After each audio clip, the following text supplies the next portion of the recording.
Hey everyone, talking about Oud in Oak by Sense of Wood. Finally, a Sense of Wood scent that, I do not like. Not only do I not actively like it, I really actively dislike it. Kind of happy about that because I was starting to sound like a Sense of Wood shill by just everything coming out of my mouth about them on here being so positive. But now you know I'm definitely not because ew. This has notes of saffron, cardamom, grapefruit, oud, cistus, gurjum, balsam, sandalwood, myrrh, and tonka bean.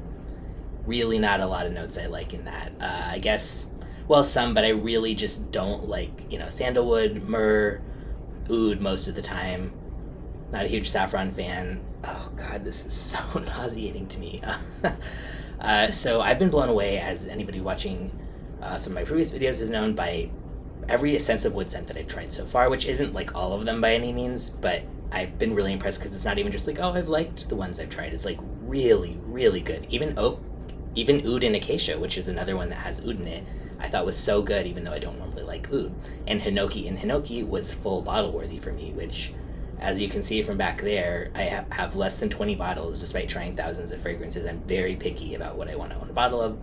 So, getting further into this, I'm not going to say this is bad quality. No way, it's not at all. You can just, there's like a really thick, like high quality vibe to it, but it is not my taste, and I do not think most people in public would think this smells good.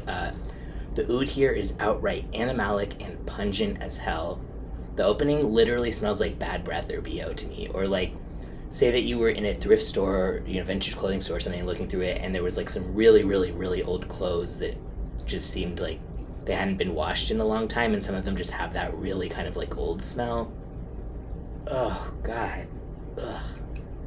Yeah, not something I would ever want to wear or want to be around someone else wearing it, for that matter. But if you love animalic oud and kind of dusty, resinous sort of accords, like myrrh, this might be something that you end up loving. Because, again, I'm not saying that it's bad quality. I am saying I hate it, but not because of any quality issues.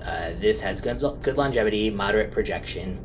One other thing I would note, obviously not the best view, but you can see it's really dark, and I could see this might end up staining somebody. I've heard people say before that certain ones had stained their clothes.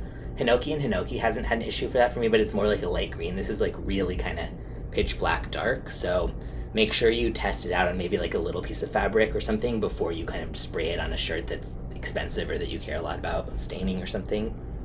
Yeah, this is $240 for a 75 mil. I don't even think that's unfair for the quality. Yeah, it's really well done, well blended, smells expensive, but also smells disgusting to me. But yeah, that's just my taste. But I do think in this case, it's not just about my taste being kind of different. I think this is more just like very challenging for the average person, whether you're into fragrance or not, and you really kind of have to be a diehard oud head for this. So anyway, I'll put a link in the description where you can check a bottle or a sample if you dare.